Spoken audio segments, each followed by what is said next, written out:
నమస్కారం. అందరూ బాగుండాలి, అందులో మీరు, మీ కుటుంబ సభ్యులు, బంధుమిత్రులు, నేను, నా కుటుంబ సభ్యులు, బంధుమిత్రులు ఉండాలి. తెలుగు ప్రజలు, ప్రపంచవ్యాప్తంగా ఉన్న తెలుగు ప్రజలు అందరూ కూడా సుఖ సంతోషాలతో, అష్టైశ్వర్యాలతో వర్ధిల్లాలని మనస్ఫూర్తిగా కోరుకుంటున్నాను. నాకు ఏ పార్టీ మీద వ్యతిరేకత లేదు. తెలుగుదేశం పార్టీ మీద కావచ్చు, జనసేన పార్టీ కావచ్చు, భారతీయ జనతా పార్టీ కావచ్చు, కాంగ్రెస్ పార్టీ కావచ్చు, వైఎస్ఆర్ కాంగ్రెస్ పార్టీ కావచ్చు, ఏ పార్టీ మీద కూడా నాకు వ్యతిరేకత లేదు. ఏ నాయకుడి మీద కూడా నాకు వ్యక్తిగతంగా కూడా వ్యతిరేకత లేదు. ఇప్పుడు ప్రస్తుతం ఆంధ్రప్రదేశ్ రాజకీయాల్ని సుడిగాలిలో తిప్పుతున్నటువంటి సుగాలి ప్రీతి హత్య కేసు గురించి మాట్లాడాల్సి వస్తోంది. ముందుగా సుగాలి ప్రీతి ఆత్మకి శాంతి చేకూరాలని ముక్కోటి దేవతల్ని మనసారా ప్రార్థిస్తున్నాను. అలాగే సుగాలి ప్రీతి కుటుంబ సభ్యులకు నా ప్రగాఢ సానుభూతి తెలియజేస్తున్నాను. సుగాలి ప్రీతి తల్లిదండ్రులకి మనోస్థైర్యాన్ని కల్పించాలని ఆ దేవుళ్ళని ప్రార్థిస్తున్నాను. చిన్న పిల్ల, మైనర్ బాలిక, కర్నూలులోని కట్టమంచి రామలింగారెడ్డి పాఠశాలలో 10వ తరగతి చదువుకుంటున్న పిల్ల, అమాయకురాలు, బాగా చదువుకునేదిట, మంచి మార్కులు తెచ్చుకునేదిట పిల్ల. ఆమె మీద వేధింపులకు పాల్పడి చంపేశారని, ఆధారాలన్నీ తొక్కిపెట్టి ఆత్మహత్యగా చిత్రీకరించారని 2017 ఆగస్టు 19న కర్నూలు టౌన్ పోలీస్ స్టేషన్లో కేసు నమోదైంది. ఇది ఎప్పుడు తెలుగుదేశం ప్రభుత్వం అధికారంలో ఉండగా జరిగింది. 2017 ఆగస్టు 19న. అందులో Indian penal code sections 302, 201, read with 34, SC ST atrocity నిరోధక చట్టంలోని 3(2) ఫోక్సో చట్టంలోని సెక్షన్ 10 కింద ఈ కేసులు నమోదైంది. అందులో పాఠశాల యాజమాన్యం మీద కేసు నమోదు చేశారు. తర్వాత సెక్షన్లు మార్చారు. IPC 306 కిందగా మార్చారు దాన్ని. బాధితురాలు కుటుంబ సభ్యులు ఆందోళనలు చేపట్టారు. ఆ ఆందోళన ఫలితంగా అది ఆత్మహత్య కాదు, హత్యనని చెప్పి వైద్య పరీక్షలు తేల్చాయి. వైఎస్ఆర్ కాంగ్రెస్ పార్టీ ఆ కేసును నీరుగార్చిందని చెప్పి దుష్ప్రచారం చేశారు. అధికారంలో ఉన్నది తెలుగుదేశం పార్టీ. సెక్షన్లు మార్చడం కానీ అవన్నీ చేసింది ఎప్పుడు? జగన్మోహన్ రెడ్డి గారి ప్రభుత్వంలో ఉండగా కాదు కదా. పవన్ కళ్యాణ్ గారు మానవతావాది, మంచి నటుడు, గొప్ప నటుడు, జనసేన పార్టీ అధ్యక్షుడు, ప్రశ్నించడానికే పార్టీ పెట్టాడు ఆయన బాధితురాలు సుగాలి ప్రీతి తల్లిదండ్రుల తరఫున ఆందోళన చేపట్టారు. జగన్మోహన్ రెడ్డి గారి ప్రభుత్వం అధికారంలోకి వచ్చిన తర్వాత ఫిబ్రవరి 27, 2020న CBIకి కేసును అప్పచెప్తున్నట్లుగా జీవో జారీ చేసింది. అంతకుముందు చంద్రబాబు నాయుడు గారు తెలుగుదేశం ప్రభుత్వం అధికారంలో ఉన్నప్పుడు ఆంధ్రప్రదేశ్ రాష్ట్రంలో CBI లేదు.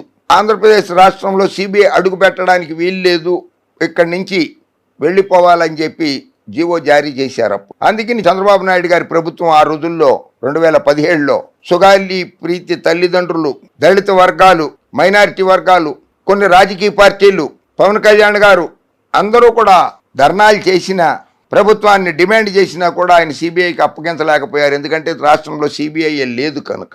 ఆ తర్వాత జగన్మోహన్ రెడ్డి గారు ముఖ్యమంత్రి అయినాక 27 ఫిబ్రవరి 2020న CBIకి అప్పగించినా కూడా ఎటువంటి దర్యాప్తు చేయలేదు వారు. మా దగ్గర అప్పట్లో in 2020 the then government issued a GO referring the cases to the CBI, but the CBI failed to take up probe when her parents approached the High Court on September 11, 2020. September 11, 2020 నాడు సుగాలి ప్రీతి తల్లిదండ్రులు ఆంధ్రప్రదేశ్ హైకోర్టుని ఆశ్రయిస్తే CBI ఒక మెమరాండము హైకోర్టులో వేసింది. మా దగ్గర తగినంత సిబ్బంది లేరు, వేరే ఇతర ప్రత్యేకమైనటువంటి సెన్సిటివ్ కేసులు ఉన్నాయి మా దగ్గర, ముఖ్యమైన కేసులు ఉన్నాయి మా దగ్గర, కనుక మేము ఈ కేసుని దర్యాప్తు చేయలేము అని చెప్పేసి హైకోర్టుకి చేశారు. అది జగన్మోహన్ రెడ్డి గారి తప్పు కాదు కదా. జగన్మోహన్ రెడ్డి గారి మీద నిందలేయాల్సిన అవసరం ఏముంది? అది కాకుండా జగన్మోహన్ రెడ్డి గారు అధికారంలోకి వచ్చిన తర్వాత సుగాలి ప్రీతి తల్లి పార్వతికి, తండ్రికి ప్రభుత్వ ఉద్యోగాలు ఇచ్చారు. 5 ఎకరాల వ్యవసాయ భూమి ఇచ్చారు. కర్నూలులో 5 సెంట్ల భూమి ఇచ్చారు. అంటే 250 గజాలు, 260 గజాలు వస్తుంది.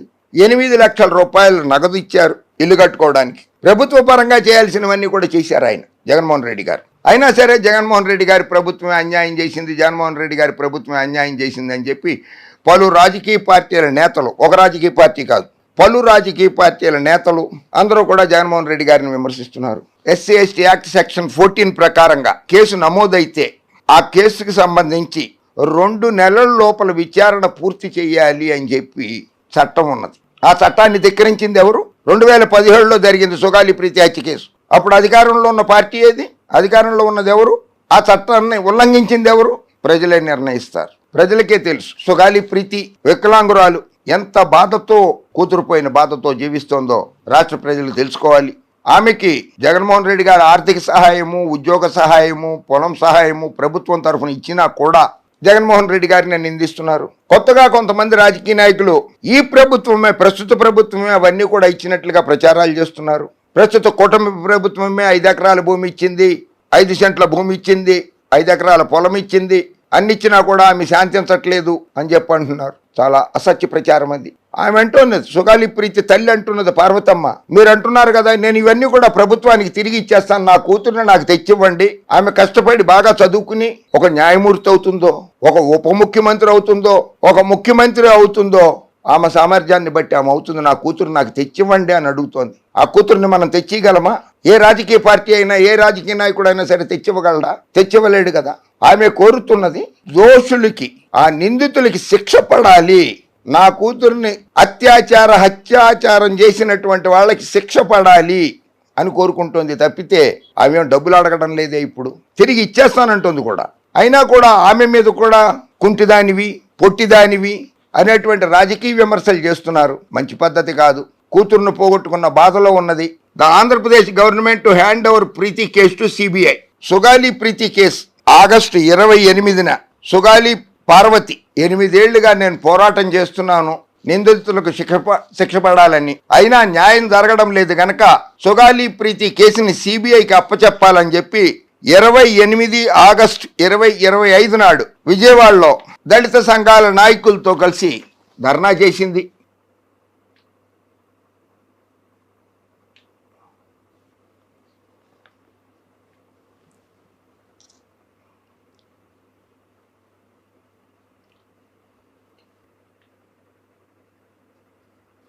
మేము ఇప్పుడు ప్రస్తుతం అధికారంలో లేము. మేము అధికారంలోకి రాగానే నీ కూతురికి మనశ్శాంతి, ఆత్మశాంతి చేకూరుస్తాము, నీకు న్యాయం చేస్తాము, దోషులకి శిక్ష పడేలా చూస్తామని చెప్పి హామీ ఇచ్చినటువంటి పవన్ కళ్యాణ్ గారు ప్రస్తుతం ఉప ముఖ్యమంత్రి పదవిలో ఉన్నారు. ఆయన న్యాయం చేయలేకపోతున్నారు. ఎప్పటికైనా ఆయన న్యాయం చెయ్యాలి అని చెప్పి ఆమె అన్నారు. న్యాయం చేయకపోతే జనసేన పార్టీ కార్యాలయం ఎదుట ఆమరణ నిరాహార దీక్ష చేస్తానని కూడా చెప్పారు. దాంతో గౌరవ చంద్రబాబు నాయుడు గారు ఆలోచించారు. కూటమి ప్రభుత్వానికి మచ్చ వచ్చేలా ఉంది, ఇది మెడకు చుట్టుకునేలా ఉంది అని సిబిఐ ఎంక్వైరీకి విచారణ జరిపించాలని ఆదేశాలు జారీ చేస్తూ జీవో ఇష్యూ చేశారు.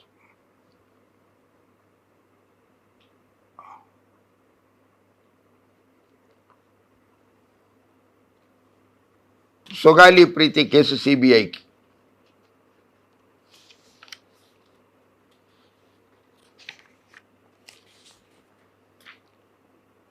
సుగాలి ప్రీతి హత్య కేసుని రాజకీయంగా వాడుకోవద్దని రాజకీయ నాయకులకి, రాజకీయ పార్టీలకి విజ్ఞప్తి చేస్తున్నాను. నిష్పాక్షిక విచారణ జరగాలని. సిబిఐ కేసులు మనం ఎన్నో చూసాము. దర్యాప్తు ఏళ్ల తరబడి జరుగుతూ ఉంటుంది. దానికి బదులు రిటైర్డ్ జడ్జి లేదా సిట్టింగ్ హైకోర్టు జడ్జి గారితోటి, ఆంధ్రప్రదేశ్ హైకోర్టు సిట్టింగ్ జడ్జి గారితోటి విచారణ జరిపించి దోషులకి శిక్ష పడేలా చూడాల్సిందిగా ఆంధ్రప్రదేశ్ ప్రభుత్వానికి విజ్ఞప్తి చేస్తున్నాను. అన్ని రాజకీయ పార్టీలకి విజ్ఞప్తి చేస్తున్నాను. సిబిఐ ఎంక్వైరీ వల్ల వనగూడే ప్రయోజనం ఉండదు. దేశంలో లక్షలాది కేసులున్నాయి. సిబిఐ దగ్గర కూడా వేలాది కేసులున్నాయి. ఎక్కువ కాలం పడుతుంది. ఇప్పటికే 8 ఏళ్లు దాటిపోయింది. కనుక సిట్టింగ్ హైకోర్టు జడ్జితో న్యాయ విచారణ జరిపిస్తే త్వరలోనే కేసు కొలిక్కి వస్తుందని అభిప్రాయపడుతున్నాను.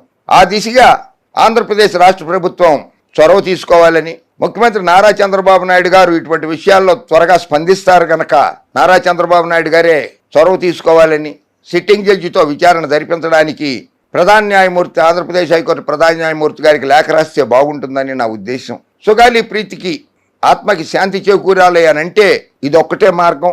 ఎన్ఐఏ విచారణ జరుపుతున్నా కూడా కొన్ని కేసులు ఇప్పటికీ పూర్తి కావట్లేదు, కొనసాగుతూనే ఉన్నాయి. సో దయచేసి మీకు ప్రతిపక్ష పార్టీ అయినటువంటి వైఎస్ఆర్ కాంగ్రెస్ పార్టీ కూడా సహకరిస్తుందేమో అని చెప్పి ఆశిస్తున్నాను. సిట్టింగ్ హైకోర్టు జడ్జితో విచారణ జరిపిస్తే అన్ని పార్టీలు కూడా మీకు మద్దతు తెలుపుతాయి. చంద్రబాబు నాయుడు గారు దయచేసి ఆ విధంగా ఆలోచన చేయాల్సిందిగా కోరుతున్నాను.